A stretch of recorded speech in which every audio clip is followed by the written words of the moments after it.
Hey everyone, it's Evangeline here at Etrailer. Today we're going to be taking a look at the Front Runner Slimline II interior cargo tray.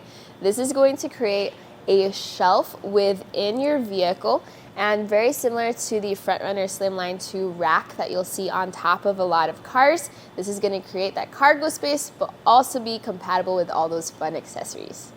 Like a lot of those roof trays, this is also custom fit for the vehicle. So in our case, we have it here installed on our Jeep Wrangler Unlimited, so our 4-door Jeeps. And this will utilize the hardware and mounting points of the Jeep. Later on in this video, I'll show you how to get this all assembled.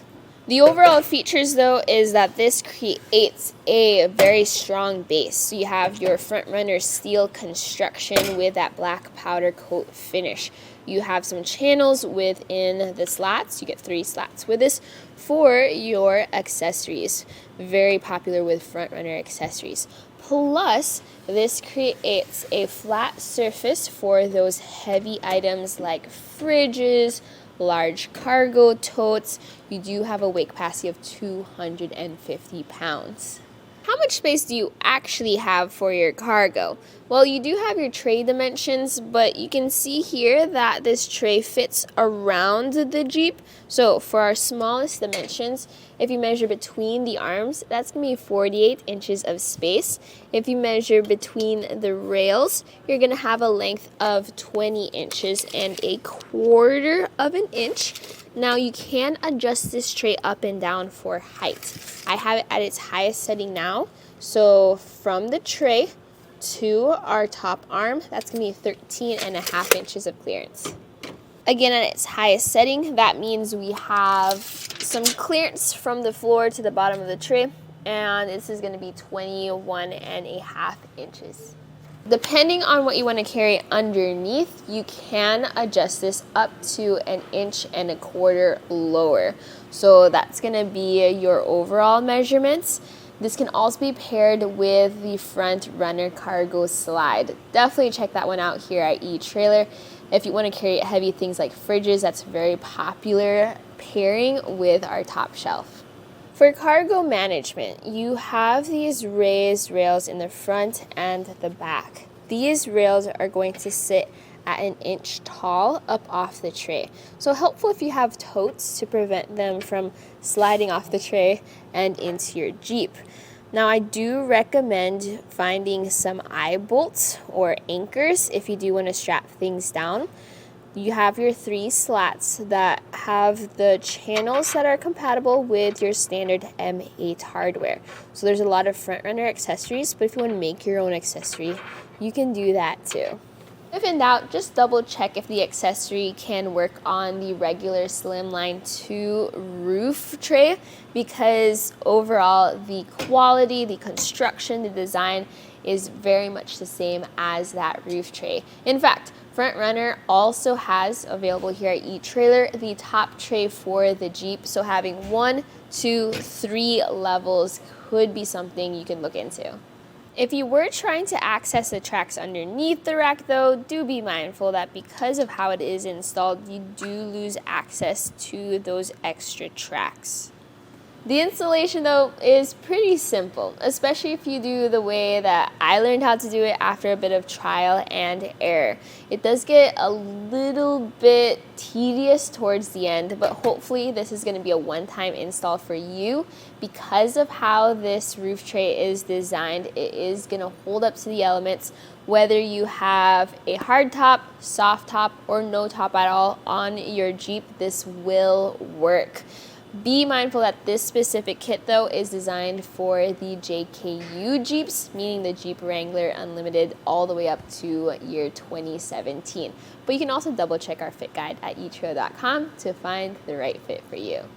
Since this is custom fit for your Jeep, you don't really need that many tools. So here's what I use. I have a T40 Torx bit.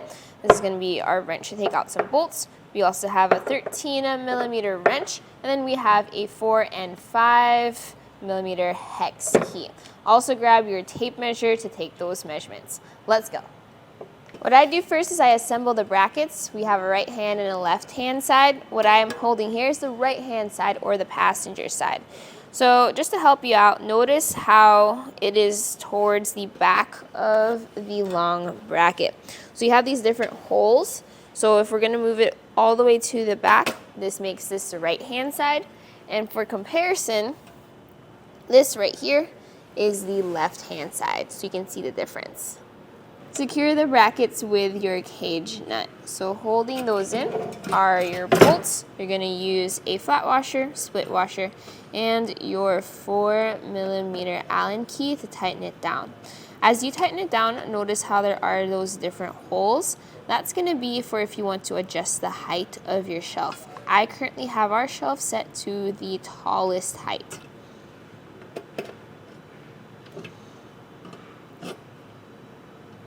Now go into your Jeep, and along the Jeep sides there's going to be 6 torque screws, 1, 2, 3, and the same on the other side. These are usually used to secure the roof to your Jeep. When you take the roof off, you should be leaving those screws back in there. If you find they're not in there, go double check your roof. Now you take those off with your T40 Torx wrench, and then those need to be out of the way so you can fit your bracket onto those holes. Now, if you find that the nuts don't seem to line up, that's okay, because for the Jeep, you can adjust where those nuts sit, like that, and that will help you get that lined up with your bracket. So with the bracket in place, you can now put those Torx screws back in. And if you lose your bolts, you can also just use M8 hardware to secure these brackets. The way I've found as the easiest way to get this installed is just to attach all of our bolts underneath the slats ahead of time before they go onto the Jeep. So this is what it looks like disassembled. Notice how we have 3 slats and then we have 2 top hats. So the front slat is going to get 4 of the small half nuts. The middle slat is going to get 7 of the half nuts, and then the last slat is going to get 3 of them.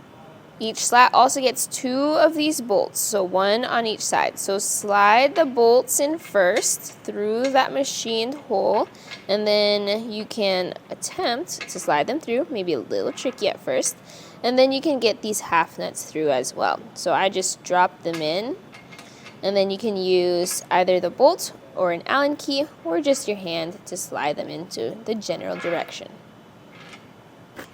We're going to start with our front slat, and those bolts are so that they can fit into the holes on the bracket. So just slide them up, and into place. Secure with your flat washer and nut, and you're just going to hand tighten these down for now, because you'll want to be able to adjust them when all the other parts are in place. So with all 3 slats in place, we're then going to attach the top hats. So right here, this is what the top hat looks like. And there's 2 of them. You're gonna want the longer top hat to be towards the front and the shorter one towards the back, because it needs to maneuver around the arms. So just gonna pivot it into place like that. This is what it looks like from underneath, and this is why you want your slats loose, so you can make these adjustments of the half nuts. So notice how I'm trying to get it lined up with the holes on our top hat. Once I have the half nut and the hole lined up, we can then secure it with our little button head bolts. So notice how they have that washer on them. Get 1 slat lined up before you start worrying about the other one. You are going to have to be patient on this step, just because getting all the bolts and nuts lined up can be a little tricky, especially since you're upside down. So just always double check how many nuts you have and just be patient with this process. With these slats installed and tightened down, you can now adjust your entire system back and forth. This is where the tape measure comes in handy, just to make sure that everything is even on both sides. And then you can tighten down those bolts with your 13mm wrench.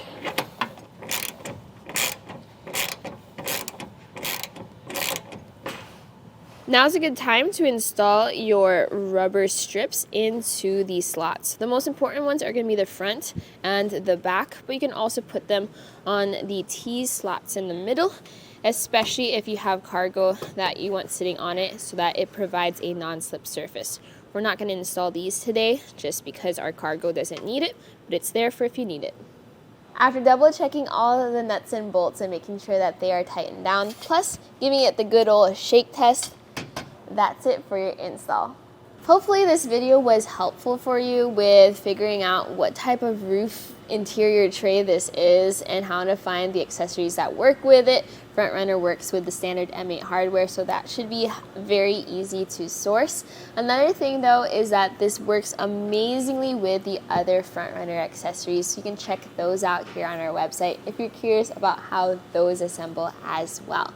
But other than that, this is going to be a very custom fit, especially for your Jeeps. If you do not have a Jeep, but you still want something similar to this, we do have options. You can either get the Front Runner Slimline II roof tray for your roof, or check into our cargo organization options as an alternative. But right here, right now, this was a look at the Front Runner Slimline II interior cargo tray, and you saw it at etrailer.com. My name is Evangeline, and I hope you enjoyed the journey.